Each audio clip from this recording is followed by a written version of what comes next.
sur l'évolution des stations, la montée en gamme à tout prix. Ce matin, nous avons fait le ski débrief.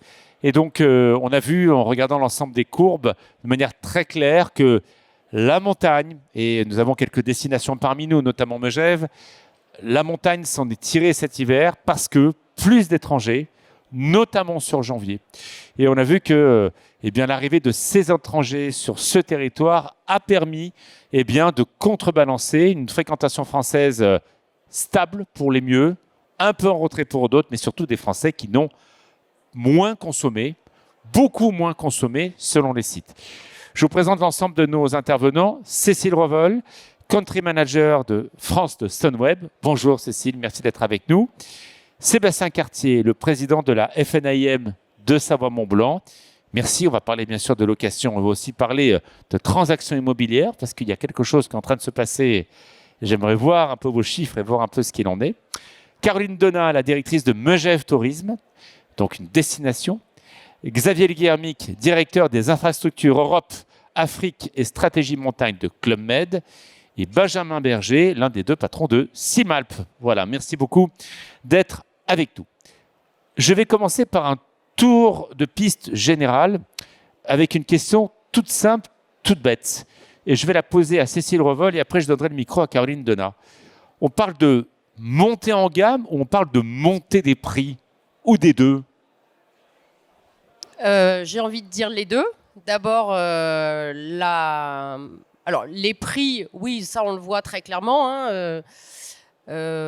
Chez Sunweb, la montée des prix cette année, grosso modo, sur un prix par personne, sur le package global, c'est plus 6%. L'an dernier, c'était déjà plus 5,5%. Donc, ce qui veut dire que sur 2 ans, vous avez monté vos prix de quasiment 12%. Et on a baissé nos marges. Donc ça veut dire que c'est pas la marge de Sunweb qui augmente, au contraire, mais c'est en fait l'addition de l'augmentation des tarifs des différentes composantes du package qui fait que le package prend 5% par an. Depuis 2 ans, je suis pas remontée au-delà, mais... Bien proche votre micro. Oui. Et ça, c'est inexorable. Ça veut dire que l'an prochain, vous allez aussi aller vers ce type d'augmentation?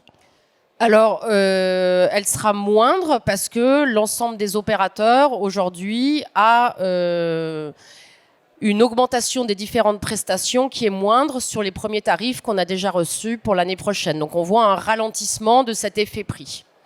Caroline Donat, directrice de la destination Megève, montée en gamme ou montée des prix?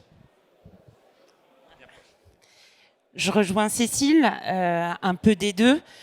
En tout cas, en ce qui concerne Megève, c'est une montée en gamme avec une montée des prestations qui amène une montée des prix. Mais nous, on a plutôt par habitude de parler de rapport qualité-prix qui doit rester excellent, même au niveau de prix de Megève. Et pour Club Med, on a vu en tout cas les chiffres que vous avez donnés tout à l'heure de fréquentation. Très bon, on ne va pas tourner autour du pot.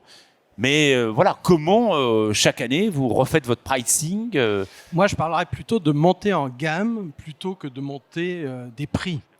Parce que, en fait, le prix n'est que la conséquence de la qualité du produit ou du service qu'on veut bien offrir. La notion de prix est très relative. On me pose souvent la question du prix, mais le prix est une valeur très subjective. Et je préfère qu'on parle plutôt du contenu de l'offre, du produit, des services qu'on veut bien offrir. Le prix, quelque part, n'est que la conséquence de tout ça, sachant que très souvent, dans le prix, on englobe différentes notions, comme par exemple celle de l'inflation qu'on a connue, très élevée depuis quelques années. Donc il faut faire attention à ce qu'on appelle par rapport au prix.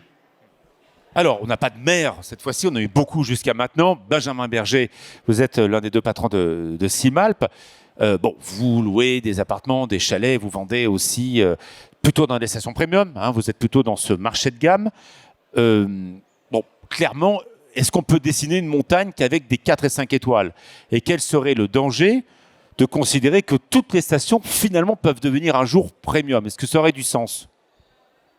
Alors, je te remercie de poser la question, mais je me permets de faire une digression pour répondre à la question d'avant, parce que les réponses sont finalement assez complémentaires. Je pense qu'on peut ajouter, et ça répond à ta question, ta deuxième question, qu'est-ce qui compose un prix? Dans un prix, il y a finalement la partie hébergement, mais il y a, et à plus forte raison en montagne, énormément de services. il faut bien se rendre compte que la pression de la demande sur l'offre doit finir par fixer le prix. On parlait de rapport qualité-prix, etc. Donc finalement, c'est un marché assez rationnel de ce point de vue-là. Mais il y a aussi la demande d'un point de vue qualitatif qui impose d'ajouter de plus en plus de services dans l'hôtellerie, chez n'importe quel socio-pro de n'importe quelle station, mais à plus forte raison dans ce qu'on appelle la para-hôtellerie qui constitue, dans certaines stations de ski, jusqu'à 90% de l'hébergement. Alors, c'est pas le cas à Megève, puisqu'il y a un certain nombre d'hôtels et avec un hébergement assez diversifié, mais il y a des destinations qui sont faites essentiellement d'immobilier locatif, et le prix a une composante qui est à hauteur de 50% composé de services. Ce service est lui-même connaît une inflation liée au prix de la vie et aux charges sociales, etc. De quel ordre dans les biens que vous commercialisez?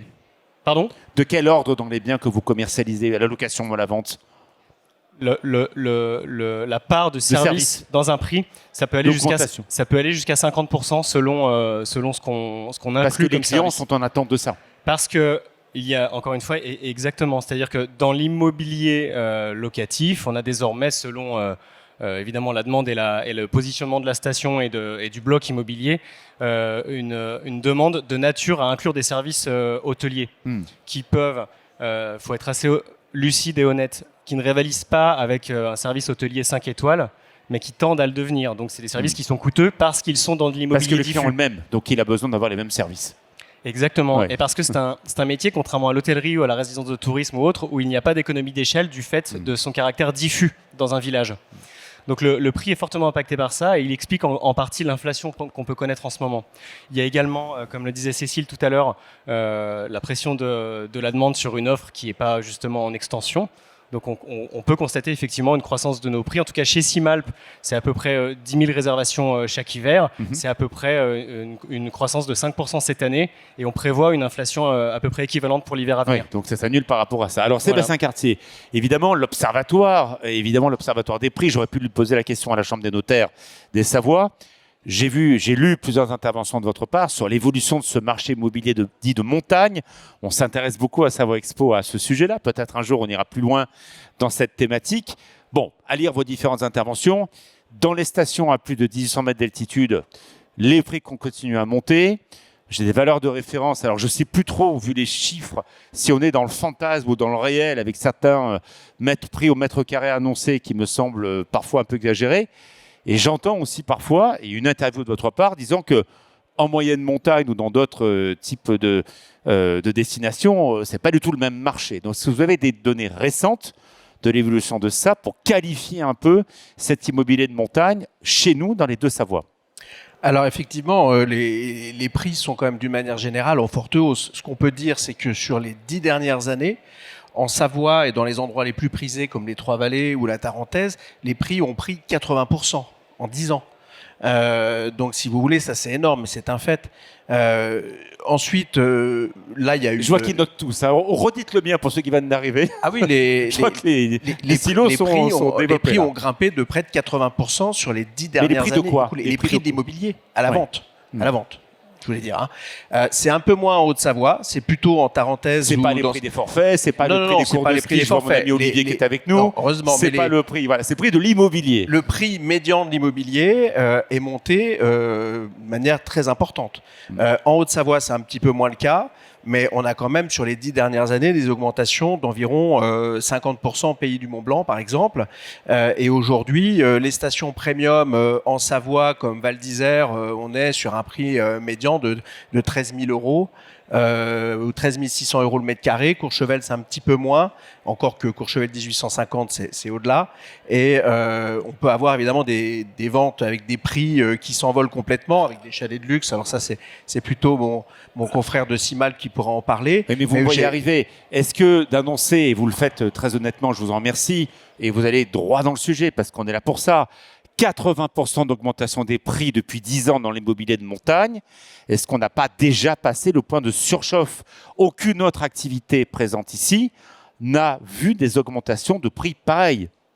C'est-à-dire que ça s'explique, à mon avis, déjà d'une part par l'appétence pour la montagne. Il y a de plus en plus de volonté de se mettre au vert. Le Covid a fait que renforcer cette situation.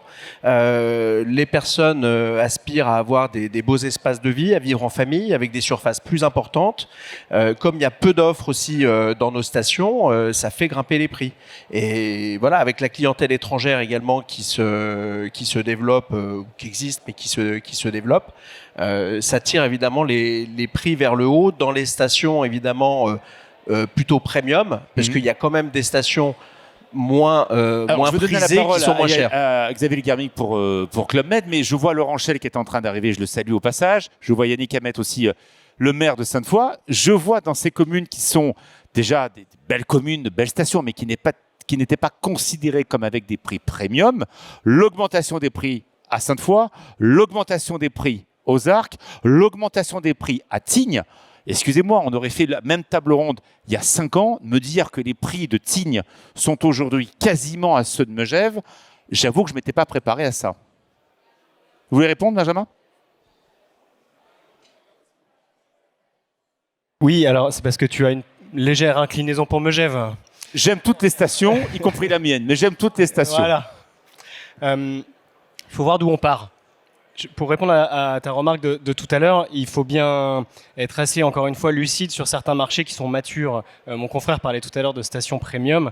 Oui, celles-ci n'ont pas atteint un plafond de verre puisqu'on continue à y noter une croissance.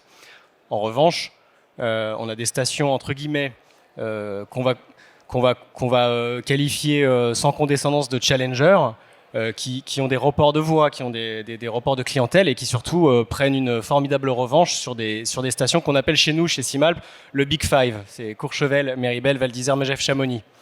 Ces stations-là ont connu une croissance. Le E5, ça vous allez vous souvenir. Big Five. D'accord, très bien. Enfin, ça concerne aussi d'autres stations. Je ne sais pas s'il y a des gens de Vaujany, mais je regardais effectivement les prix de Vaujany.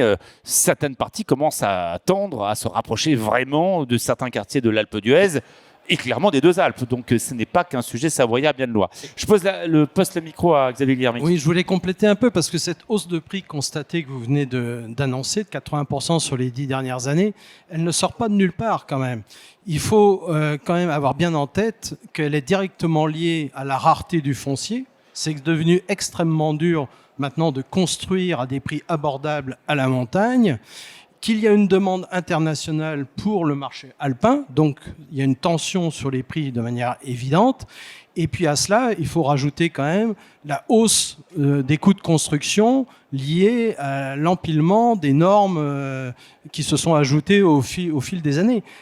Vous rajoutez à ça l'inflation et les coûts énergétiques, très vite vous arrivez à une grosse partie de l'inflation que vous venez de soulever.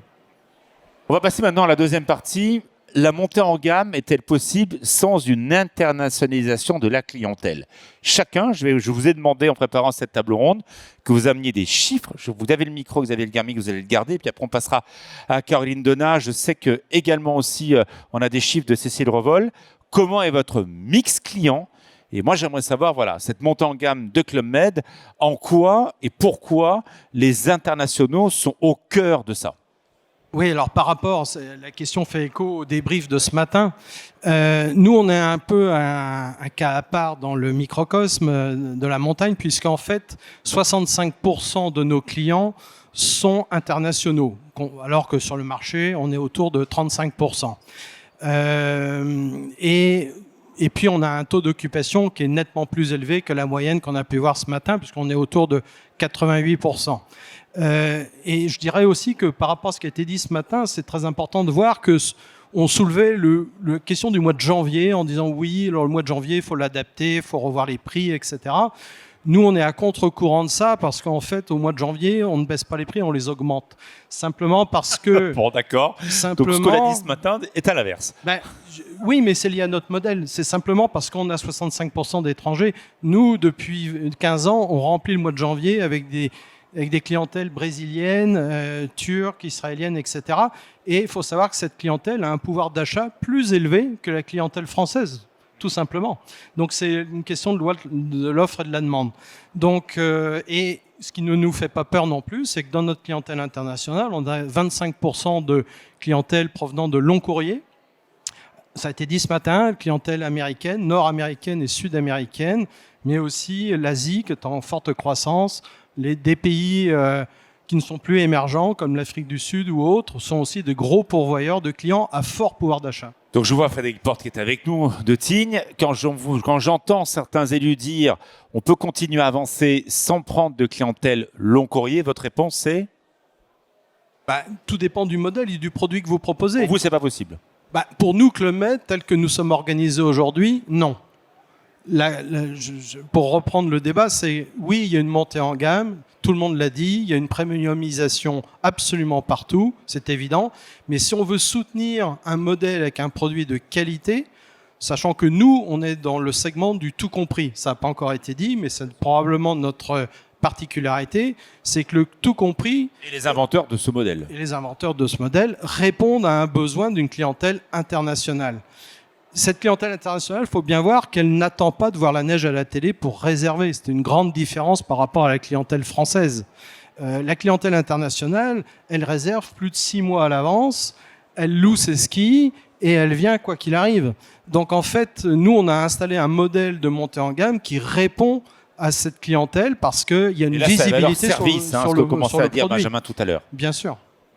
Alors, on va parler tout à l'heure de ce qu'il y a dans cette montée en gamme et quels en sont donc les leviers. Je crois que tu n'as pas d'autres slides. On en avait 2, si je me souviens bien. Caroline Donat, Megève est une destination qui est française d'origine et qui l'a toujours été. Quoique, les choses sont en train d'évoluer. C'est quoi ? C'est le phénomène Émilie Paris qui a été tourné dans le village et qui fait que tous veulent visiter Megève comme ils visitent les quartiers où on vient se prendre en photo comme dans la série ? Non, alors oui. D'un point de vue promotion, Émilie Paris nous a servi et nous sert encore. Mais c'est un phénomène un peu comme le Club Med. C'est notre offre et notre produit aujourd'hui qui effectivement est premium. On a 70% des lits marchands de la destination qui sont en 4 et 5 étoiles. Donc avec des niveaux de prestations et des niveaux tarifaires qui aujourd'hui font qu'on doit aller chercher une clientèle qui a les moyens de s'offrir notre produit et qui sait l'apprécier.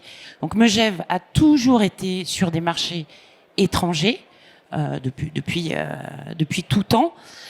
Historiquement, c'est une destination effectivement avec un modèle qui était 60% de clientèle française, 40% de clientèle étrangère. On a depuis 2 ans un vrai changement de modèle, lié aussi à nos choix de promotion, lié à cette montée en gamme, lié à toute la dynamique de nos hébergeurs. Parce que je dis souvent, ça semble un peu basique, mais on a les clients de nos hébergements. Ça semble assez logique finalement. C'est simple. J'ai travaillé dans d'autres stations avant. Je vois Pierre ici. J'ai tenu des discours aux élus en disant je n'ai jamais vu un émir qatari dormir dans un coin montagne. Ça semble idiot. Il pourrait s'enturbaner dans le lit parapluie. Mais c'est une réalité. Donc aujourd'hui, on travaille nos marchés étrangers. Alors, notre principal marché étranger, c'est la Suisse. Bon, on n'a pas beaucoup de mérite, on est à 50 minutes de Genève. Donc, c'est presque un marché domestique. Oui, mais si on regarde les chiffres, vous m'avez confié les chiffres de janvier. En janvier, vous m'avez dit que la clientèle des Émirats équivaut maintenant à la clientèle suisse sur janvier. Exactement. Ça, c'est une nouveauté. Ça, c'est une nouveauté. La nouveauté, c'est l'hiver 23-24, où on est arrivé à un quasi-équilibre entre la clientèle française et étrangère, avec un top 4 nationalité qui n'a pas bougé, finalement. Par contre, hiver 24-25, une vraie bascule de notre clientèle, 60% d'étrangers, 38% de Français. Aujourd'hui, on est une destination de moyenne montagne qui a un modèle économique qui s'apparente à une destination d'altitude. Et ça, c'est très particulier pour une destination de moyenne montagne. Et c'est uniquement lié à notre offre produit et à la porte d'entrée d'hébergement. On va voir évidemment les conséquences, mais je vais vous faire réagir. Vous êtes également, Benjamin, dans ce type de marché. L'arrivée de ces longs courriers qui louent des chalets, qui viennent dans les destinations de ce top 5 que vous avez donné tout à l'heure. vous en voyez des conséquences de ce que vient d'expliquer Caroline Donat? Oui, tout à fait. Alors, il faut reconnaître que en matière d'hôtellerie et d'immobilier de très haut de gamme, Megève a souvent été plutôt un éclaireur. Mais en matière de promotion internationale, c'est Courchevel qui a donné le ton aussi très longtemps en allant chercher des marchés long courriers qui étaient évoqués tout à l'heure par mon Et notamment collègue les du Club Med. Brésiliens qui sont maintenant Exactement. beaucoup au Club Med, les Argentins, enfin d'autres destinations En ayant lointaines. créé l'entreprise à Courchevel, on reconnaît qu'on a beaucoup profité de ce rayonnement international qui nous a valu et qui nous vaut encore cette année et l'année prochaine d'être complet tout le mois de janvier, comme c'était signalé tout à l'heure. Donc effectivement, avec cette clientèle long courrier qui est doublement intéressante, c'est qu'un, elle vient quand personne n'est en vacances, et deux, elle reste longtemps. Donc ça remplit durablement le mois de janvier, etc. Ceci dit, la contrepartie aussi de cette internationalisation, c'est qu'on a des saisons qui sont très compactes et peut-être malheureusement un peu plus courtes. Et avant de donner la parole, Cécile, cette clientèle internationale qui peut aussi faire du bien à nos villes de Piémont, je pense à Chambéry, mais je pense aussi à Lyon. Vous avez un partenariat très intéressant avec la ville de Lyon parce que ces clients viennent, repartent et peuvent profiter d'allonger leur séjour pour découvrir la région. Ils viennent de loin. Oui, effectivement. En fait, cette clientèle internationale, il faut aussi qu'elle puisse accéder rapidement à nos stations.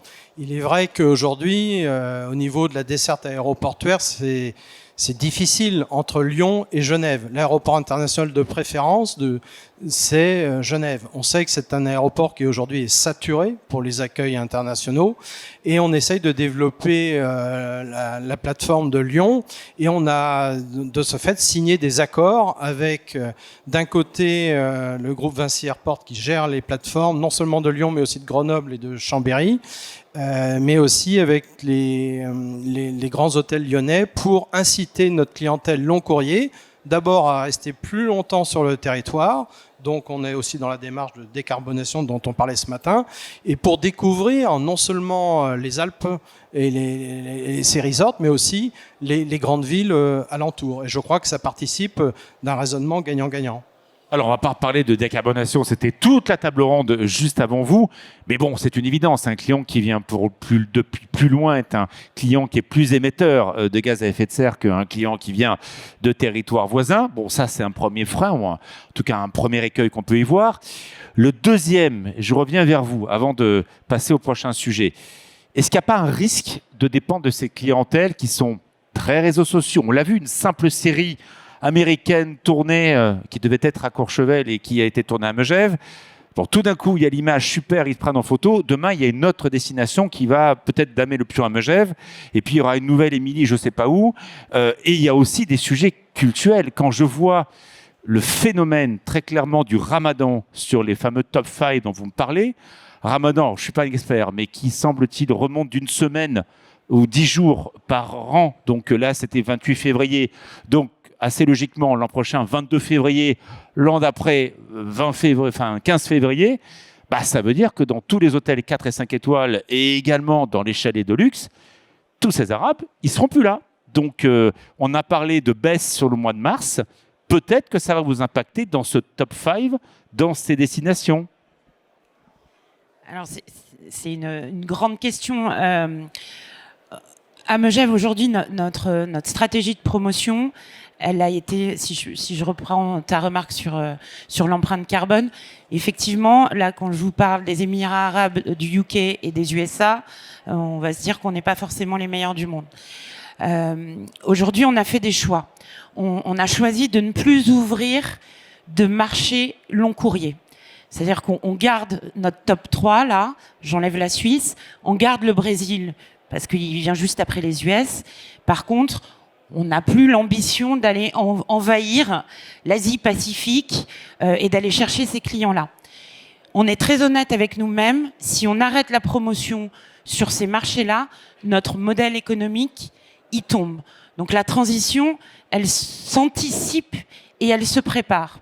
Donc on choisit aujourd'hui de effectivement recentrer des moyens budgétaires et humains sur des marchés européens, en travaillant un petit peu différemment. C'est qu'aujourd'hui, on est persuadé que notre marque n'est n'est plus simplement une marque de destination, mais est presque une marque de lifestyle qui a la possibilité aujourd'hui d'être présente sur les marchés en autonomie, en sortant d'un collectif. Un collectif où aujourd'hui on a du mal à se positionner. Donc on se positionne de façon un petit peu difficile par rapport à notre produit qui est atypique. On travaille également, comme tu le disais, l'influence énormément. Et au-delà de la promotion, c'est la notoriété de la marque.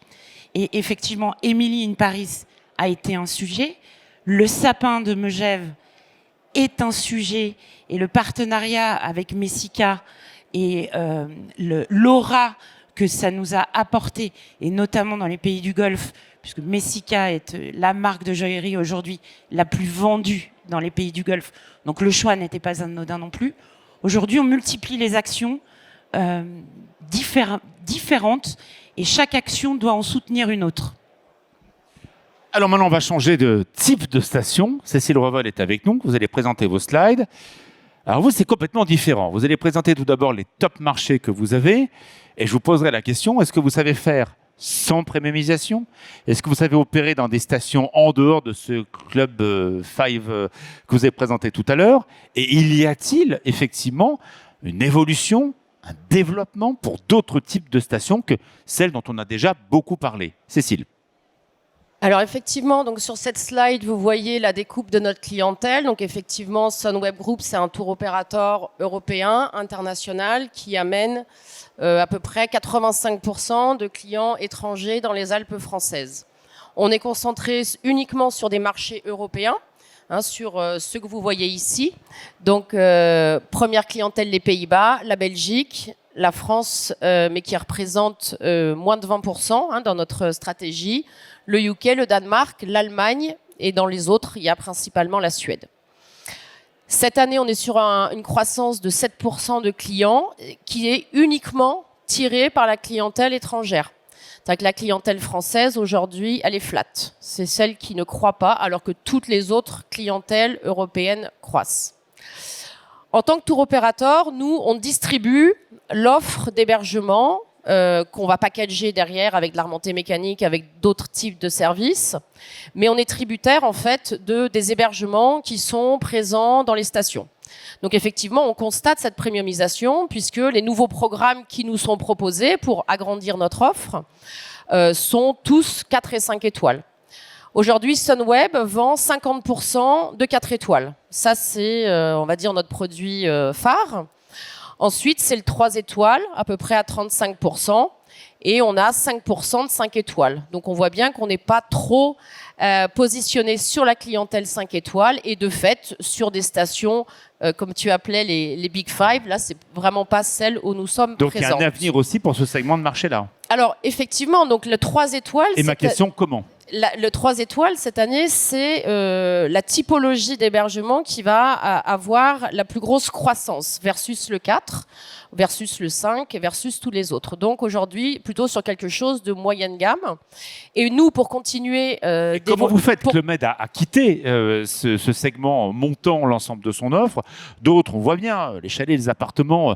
Beaucoup ont été rénovés, tout le monde est allé tirer vers le haut de gamme. Vous nous dites, et je trouve ça très intéressant, qu'il y a un avenir dans le 3 étoiles. Et d'autant plus que, par la force des choses, on devient nous-mêmes hébergeurs. On gère aujourd'hui 25 établissements dans les Alpes, du 3 étoiles principalement. Donc soit de l'hôtellerie familiale qui ne trouve pas repreneur, des résidences de tourisme qui ont été un petit peu laissées à l'abandon faute de promoteurs que nous on sait remettre en marché et qui servent les intérêts du tour opérateur Sunweb.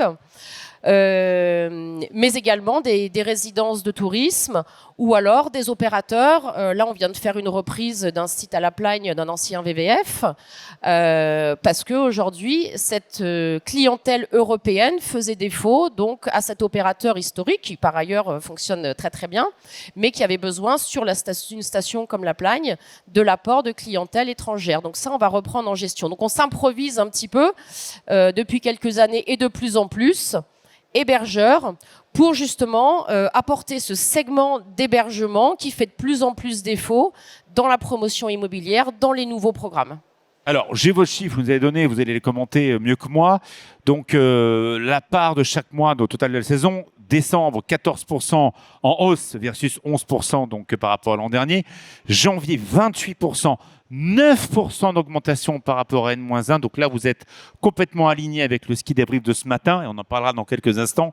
Ce janvier Superstar, on en a déjà beaucoup parlé ce matin, mais en tout cas, c'est un mois. Pas moi qui le dis, c'est Laurent Cormier qui l'a dit tout à l'heure. C'est un mois qui va un moment concurrencer février.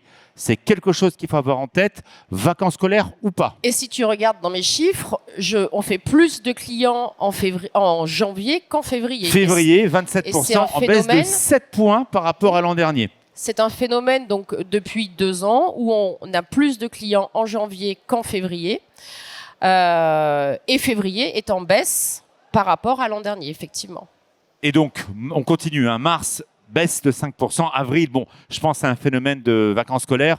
Vous avez augmenté de 150% par rapport à l'an dernier. Pas complètement, hein, parce qu'on a lissé justement l'effet vacances scolaires pour prendre vraiment la partie vacances de Pâques, étrangères et françaises.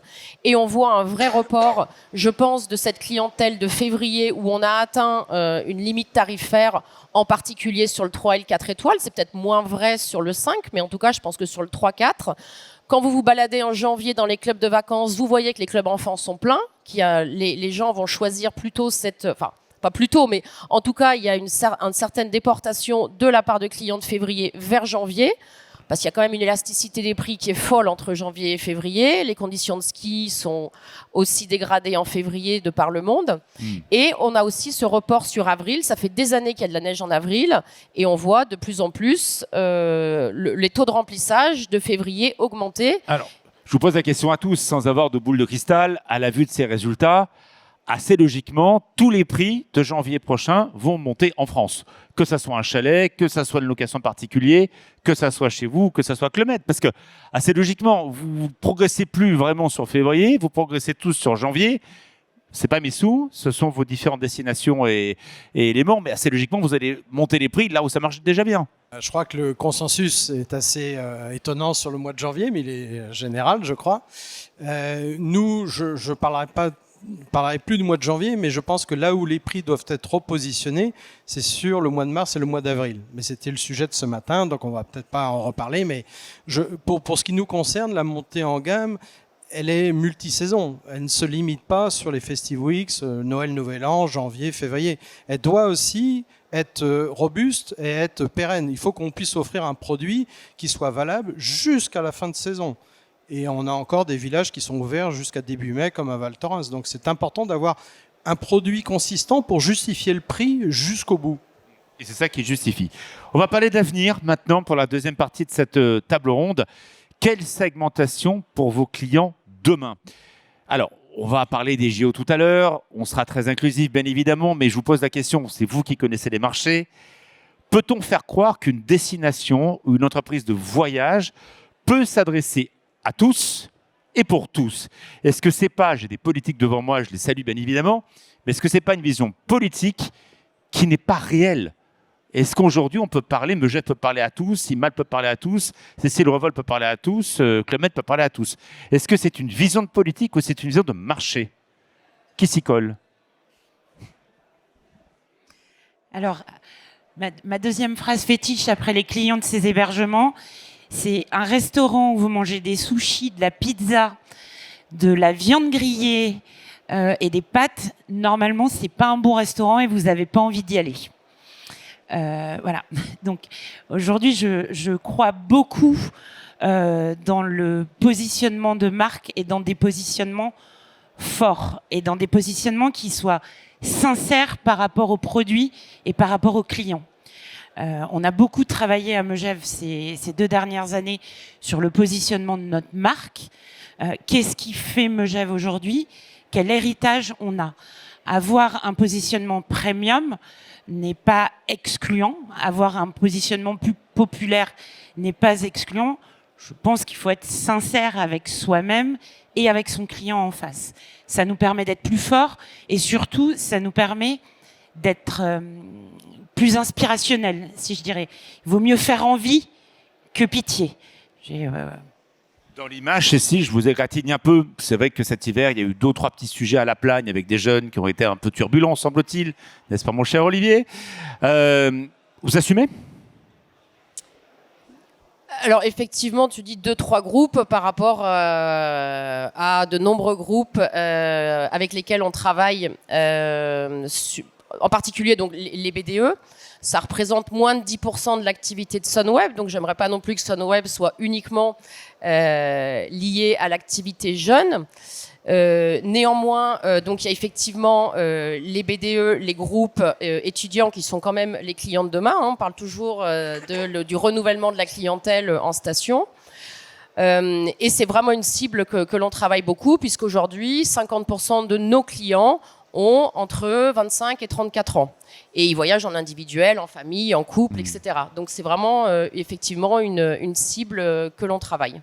Mais vous assumez clairement qu'il faut cette montagne-là, qu'elle a sa place, qu'elle existe. Et tant pis si ça déborde, ça peut arriver. Alors, on travaille afin d'éviter les débordements. Néanmoins, encore une fois, sur les dizaines de milliers d'étudiants qui voyagent avec nous et avec d'autres sociétés, il peut y avoir des débordements. On essaye de faire en sorte que ça arrive le moins possible, de mettre les mesures en place, pas toujours avec succès du coup.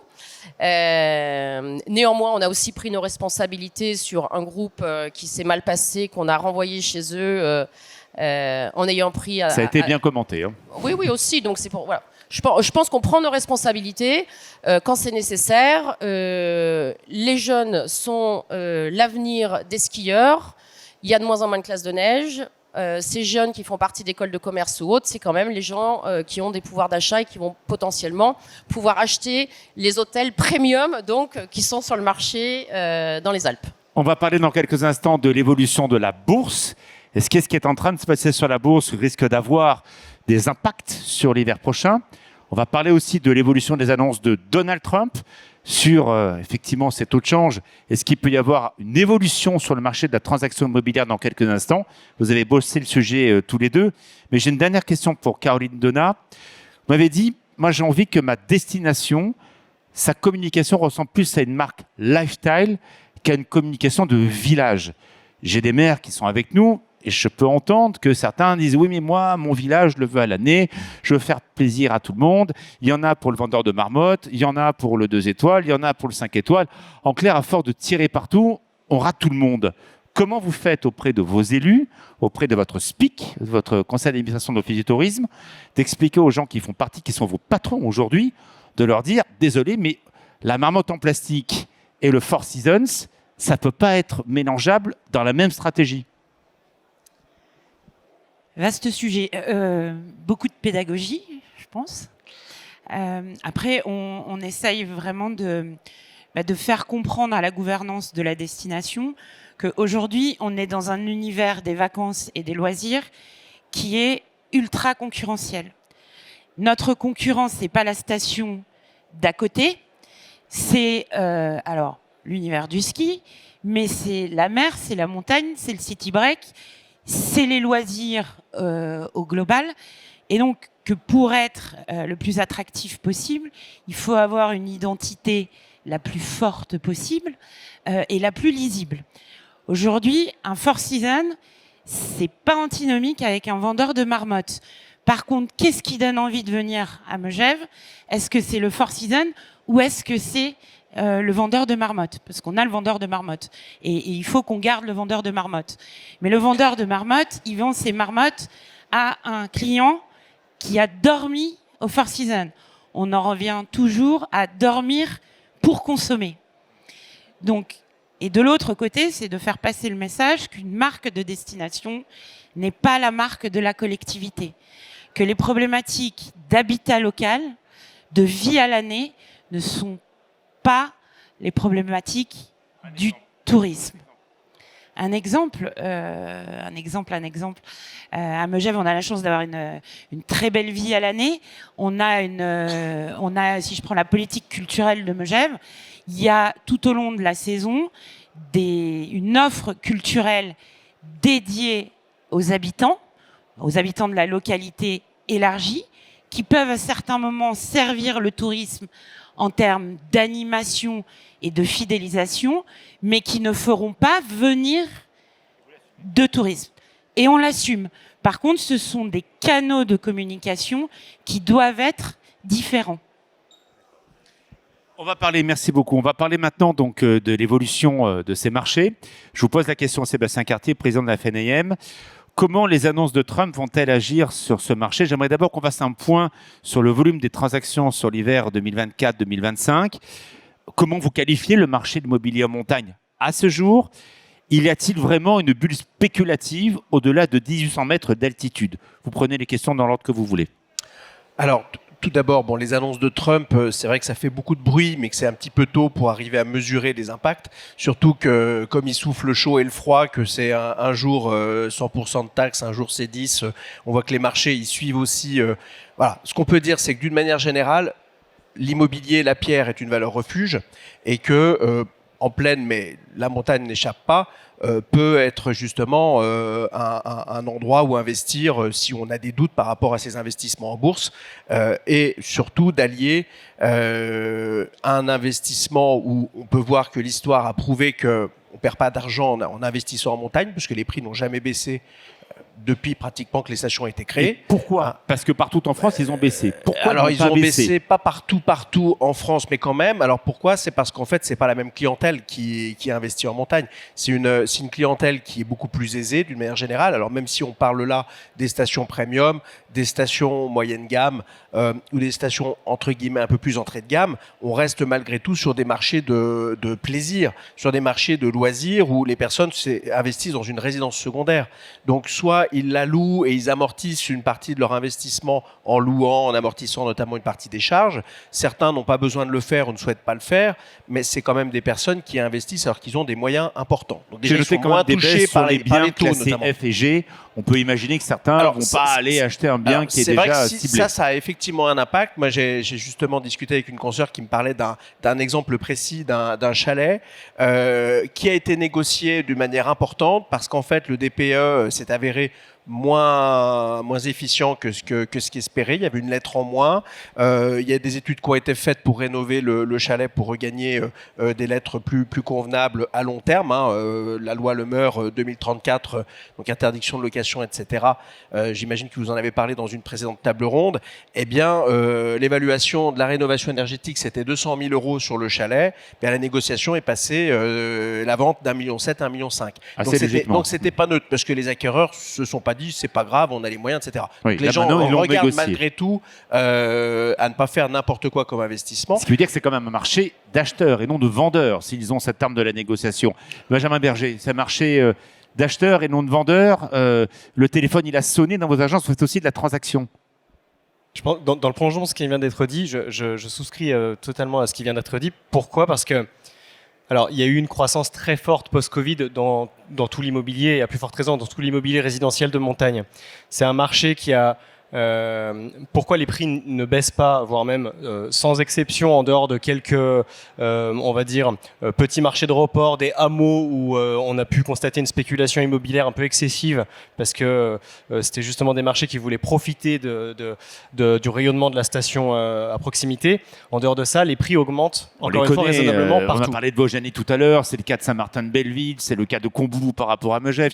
Il y a plein de ces petits villages qui sont à côté de la destination, qui ont tout l'intérêt de ces stations, bien sûr, mais qui sont drainés par la grosse station à côté.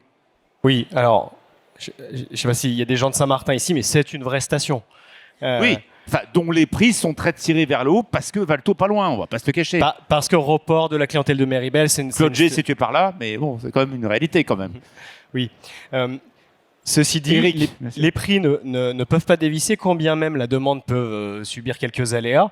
L'effet Trump, effectivement, c'est vrai, n'est pas encore notable. Il génère de l'attentisme immédiatement, mais ça ne va pas faire reculer une vente, etc. Ça génère un peu de crispation. Les crises géopolitique récente et le conflit qui se passe en Ukraine a un effet notoire qui a généré tout de suite. Ça l'avez vu à Courchevel, des notamment. annulations. Ça s'est vu à Courchevel, ça s'est vu dans pas mal de stations. Ce qui se passe, c'est pourquoi, en dépit de ça, les prix ne dévissent pas, c'est que n'y a pas de stock. C'est un marché de niche dans un marché de niche. On parle de quelques... Tout dépend des stations. Dépend des stations. À Val d'Isère, c'est une réalité. Si je prends cette plateforme, elle est bien, pas bien. Vous avez des biens chez vous, chez eux. Si je prends seloger.com, vous avez à peu près 60 de biens à vendre sur Val d'Isère. Alors, pas que vous, mais globalement. Si je prends le cas de la commune de Saint-Bon, on est à peu près à 100 biens. Si je prends la commune de Megève, demi-quartier, 2 communes qui sont imbriquées, j'ai 500 biens à vendre. Donc, il y a du stock. Et il y a du gros stock pour certains. C'est pas beaucoup. Ah bon? Non, c'est pas beaucoup. 500 biens pour des communes comme ça? On parle de plusieurs sujets. Oui, le marché l'absorbe. Mais le marché est tenu par, encore une fois, des vendeurs et des acquéreurs.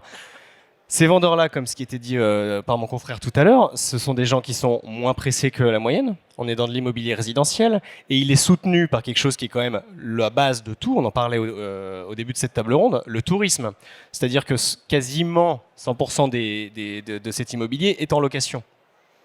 Les revenus, même s'ils ne génèrent pas des rendements insolents, permettent justement de temporiser. Il y a un petit mais, on parlera dans quelques instants des clients boursiers, parce qu'évidemment, ces clients qui ont beaucoup d'actifs en bourse, peut-être que Trump va peut-être induire certains comportements. Des banquiers sont parmi nous, des banquiers étaient assis parmi nous, et m'ont dit en off, suite aux décisions notamment du maire de Chamonix pour sa commune, qui a clairement fléché le fait de ne plus vouloir une augmentation de ces résidences secondaires, style LMNP classique que vous connaissez, certains banquiers m'ont dit, vous achetez un chalet, vous avez besoin d'avoir un appartement, vous voulez avoir un complément de finances par la banque. Aujourd'hui, ces dossiers à l'époque, si vous montiez des exigences de rendement par des plannings locatifs vérifiés, ça passait. Maintenant, c'est rouge à la banque. Parce qu'on considère que, c'est pas certain que ça fonctionne pour l'avenir, hashtag réchauffement climatique, et aussi parce que les éléments législatifs et les différentes lois le meurt, et il y en aura d'autres, parce qu'on nous dit très clairement qu'il y en a d'autres à venir, les limitations du nombre de jours de location, les plafonds qui sont déjà mis à 77 000 € pour le LMNP, l'amortissement, la réintégration de l'amortissement dans le calcul de la plus-value, tout ça risque à un moment de dire que les gens qui vont vous voir et qui ont besoin d'avoir un financement complémentaire en banque, ça ne passera plus. Comment vous répondez à ça? Est-ce que... alors, je réponds à ça que pour chaque mesure, il y a la vertu de ce qu'elle souhaite déclencher et sa contrepartie. Donc la contrepartie de ça, c'est est-ce qu'on peut se dire décemment, en tant que... Donc, chez Simalp, je prends un exemple très empirique, on a 250 collaborateurs à l'année en CDI et une centaine de saisonniers qui viennent compléter nos équipes. Mais l'enjeu, il est davantage évidemment sur les personnes qu'on souhaite venir renforcer nos équipes et s'implanter dans nos villages de montagne et arriver à se loger. Donc on ne va pas faire une polémique un peu fallacieuse. Évidemment qu'on va être favorable à des mesures qui visent justement à implanter plus facilement des travailleurs dans nos villages. Il n'y a pas le plein emploi dans nos villages. La question, vous voyez, est-ce que les gens qui ont beaucoup d'argent, tout va bien, mais il y en a quand même certains de vos clients qui ont des dossiers bloqués et parce qu'il manque ce petit financement qui aurait passé à la banque très facilement il y a encore à peine 3 mois avant ces règles, qui maintenant ne passe plus. Donc la question, c'est qu'est-ce qu'il se passe? Est-ce qu'ils changent de bien? Est-ce qu'ils vont changer de station? Est-ce qu'ils vont acheter quelque chose de moins cher? Parce que la banque ne va plus donner la main. Oui, c'est ce qu'ils nous ont dit tout à l'heure. C'est la même mécanique, vous avez parfaitement raison. Il y a la même mécanique que la diversification des risques et des clientèles qui a été opérée sur le tourisme. Oui, il y a une érosion d'un certain segment de clientèle qui sera provoquée par ce cadre, ces contraintes juridiques. C'est évident.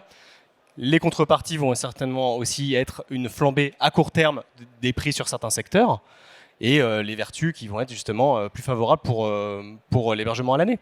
Vous prendrez le micro dans quelques instants. J'aimerais maintenant qu'on parle aussi de ces clients qui ont investi en bourse. On en a plein dans nos clients. Vous en avez aussi pour Club Med. Certains ont leur investissement en bourse qui est, en tout cas, pour certains, moins bon, des valeurs fortement impactées. Je pense aux valeurs de la tech, aux valeurs de l'énergie. Ça fait partie aussi de vos clients, clients qui viennent notamment de Turquie, d'Israël. Il y a un contexte à la fois politique et économique incertain. Est-ce que là se voit déjà sur leurs réservations pour l'an prochain? Je me souviens, il y a 2 ans, malheureusement, ça commençait à aller pas très bien en Israël, alors qu'on sait que beaucoup d'Israéliens viennent au Club Med l'hiver. Eh bien, contre toute attente, ils sont quand même venus. Oui, ça a été dit tout à l'heure. Je crois qu'il faut être prudent en la matière. Mais j'aurais tendance comme ça à dire, parce qu'on est en table ronde, on peut réfléchir à voix haute. Je crois qu'il ne faut pas tout mettre sur le dos de Trump. Je pense qu'il faut quand même balayer devant nos portes, en fait. C'est-à-dire, regardons notre projet de loi de finances 2025, où en fait on passe du rabotage d'avantages fiscaux avec parfois des effets rétroactifs. Et je pense que les freins d'une certaine clientèle à fort pouvoir d'achat, chez nous comme peut-être chez vous, vont plus se poser des questions de savoir s'ils se projettent à 10 ans, quand ils revendront leurs biens, quel impôt sur la plus-value ils vont devoir payer à cause des réformes de la loi de finances française, plutôt que de savoir si Tesla a dévissé en bourse à New York. Je resterai donc très prudent là-dessus. Oui. Vous voulez réagir sur cet élément? Ces clients boursiers peuvent louer des chalets ou des appartements. Alors, je ne sais pas s'ils vont venir via Sunweb, mais en tout cas, ce sont des clients aussi qui investissent chez nous, enfin qui louent chez nous. Benjamin. Effectivement, le cadre fiscal et le projet de loi de finances qui, en plus, a fait l'objet de beaucoup d'atermoiements, a bien savonné la planche des professionnels de l'immobilier sur les deux métiers qui constituent cette profession, c'est-à-dire la vente et la location. Pourquoi? Il y a la réintégration effectivement de l'amortissement dans le calcul de la plus-value. Il y a les lois relatives à la part hôtellerie, ce qui est quand même l'essentiel de la profession, qui ont beaucoup évolué et qui d'ailleurs ont participé à gonfler les prix. Tout ça, sachant que chaque projet d'investissement est adossé à un projet de mise en location et donc de rendement locatif. Donc on arrive sur une activité qui, dans la plupart du temps, est para-hôtelière ou professionnelle. Donc à la fin, finalement, effectivement, balayons devant notre porte, parce que la facilité, quelque part, de caisse que fait l'État d'une main, il la reprend 20 ans plus tard de l'autre. De l'autre côté, oui. Parce que là, le LMP a été touché, mais les vraies fausses SCI dans lesquelles je viens, dans mon chalet, et je ne le dis pas toujours, il y a 2 inspecteurs du fisc, on peut le dire, qui sont et en Haute-Savoie et en Savoie, qui vérifient SCI par SCI si effectivement l'usage du bien est un bien loué en façon SCI. Donc, c'est-à-dire, si vous devez y aller, vous devez vous déclarer et payer un prix de marché comparable à ce que vous avez loué auparavant, et des contrôles ont lieu, et c'est quand même plutôt une bonne chose. Ma dernière chose, ma conclusion, j'ai l'impression, Cécile, vous prendrez le micro en premier, que l'une des conséquences, en tout cas l'une des conclusions, c'est assumer. Assumer son marché, assumer sa segmentation. On a vu qu'il n'y avait pas que la premiumisation, vous en êtes un exemple. Les 3 étoiles ont de l'avenir, les segments médians ont de l'avenir, à condition d'assumer. C'est ce que vous avez un petit peu voulu dire? Oui, assumer son positionnement, sa stratégie, la vision aussi pour l'avenir, parce que c'est vrai que c'est quand même un secteur qui est relativement décrié, en tout cas dans les médias. On y fait tous face aujourd'hui. Donc, ouais, je suis assez d'accord avec ça, quoi. Assumer son positionnement, sa vision pour le futur, sa stratégie par rapport à sa clientèle, que ça soit du 3, du 4, du 5. Il y a quelque temps, Xavier Le Guillermic, Club Med, il y a longtemps déjà, commençait à se dire ouais, bah, finalement, on va peut-être remettre en cause une partie du tout compris. C'était bien avant l'arrivée d'Henri Giscard d'Estaing. Depuis, assumer un positionnement. Club Med n'est pas à la portée de tout le monde. Club Med a fait son choix de la montée en gamme et assume finalement son positionnement. Oui, ça a été dit tout à l'heure aussi, je crois. Il y a de la place absolument pour tout le monde sur ce marché. Il faut donc que chacun assume son modèle. Et pour notre part, on assume notre internationalisation, on assume notre positionnement, on assume notre concept de tout compris, notre positionnement sur le segment famille, et on assume aussi notre politique de prix. Parce que à partir du moment où votre modèle est assumé, il y a forcément un cercle vertueux, et encore une fois, il y a de la place absolument pour tout le monde sur le marché. Caroline Donat, c'est vrai que lorsqu'on est en période pré-municipale, évidemment, on commence à avoir des équipes dans beaucoup de stations, et pas que les premiums, qui commencent à se positionner. Et on sent que parfois, il y a la volonté des politiques de commencer à reprendre un peu la main sur les outils de promotion. et sur les outils de communication des stations. Ce qui est évidemment loin d'être simple pour les techniciens qui sont avec nous, qui eux ne font pas de politique et dont leur travail c'est de remplir la station et c'est donc effectivement de trouver des clients. Qu'est-ce que vous voulez dire à vos différents confrères qui sont présents dans la salle, qui commencent eux aussi à avoir le politique, qui essaie de dire non, on va peut-être remélanger.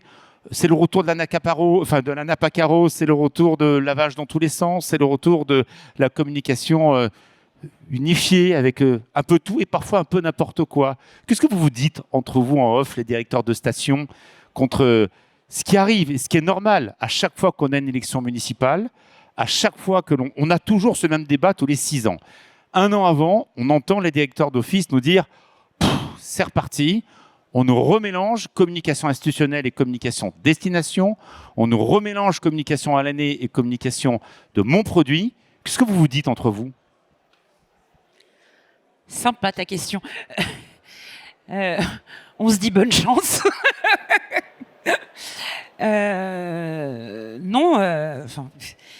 Moi j'ai toujours le même conseil.